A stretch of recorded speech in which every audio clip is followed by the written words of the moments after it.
In 2 weeks' time, I've been invited to Necker Island, and on day one, you've got to do a 4K swim. I've just had my third swimming lesson, and I can already swim. I can swim enough to not drown in a swimming pool. But in 2 weeks' time, I've been invited to Necker Island, and on day one, you've got to do a 4K swim. I will not be able to do this, especially in the sea, especially if I'm aware that there are sharks and there are jellyfish there, and the fact that I can't swim more than a couple of lengths unless I kind of put my head out the water. And so here I am at the bottom of something new, starting to learn it, and I spat my dummy today. And whenever you go through anything new, you have to go through that cycle. The first stage of that cycle is unconscious incompetence. Like, before you get in the pool, you don't know how bad you are until you start to do all the things together. It's like when you first learn to drive. Before you get in a car and drive, you don't realize how bad you are at driving until you start it. So you start off at unconscious incompetence, and then you get in and you learn to what you have to do with breathing. You have to breathe underwater. No one's ever told me that you have to breathe out underwater. I always thought you had to hold your breath, right? So that was the first thing, day one. Who knew, right? So at that point, you then move into conscious incompetence. Now, before I didn't know how bad I was, now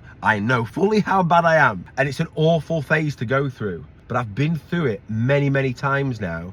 And when I hit it, all I think is, who are the people that can get me through this phase? Who are the people that already have the skills and the knowledge that can coach me, mentor me, help me through this next bit? And that's exactly what I've got. I've got a fantastic swim coach. And so I'm now at conscious incompetent phase. Conscious incompetent? I realize how shit I am. The next phase is to become consciously competent. And then after that, you become unconsciously competent in that you just do it without even thinking about it, right? Well, I am a long way off conscious competence, because today I was trying to hold all these things together. I've got to do this with my front arm, I've got to twist my body, I've got to turn my head, I've got to look that way, then I've got to look down, and I've got to reach, I've got to hold my arm up, and I've got to lift my bum up, and I've got to kick my legs, and I've got to breathe underwater and out of water, and I just couldn't hold all these things together. And every time I held them together, they all just fell apart. I lost my shit, spat my dummy, nearly got out of the pool and went home and thought, I'm not doing this. But to Tina's credit, she kept me going, kept me in the pool, put up with my tantrums, had a word with me and got me back in.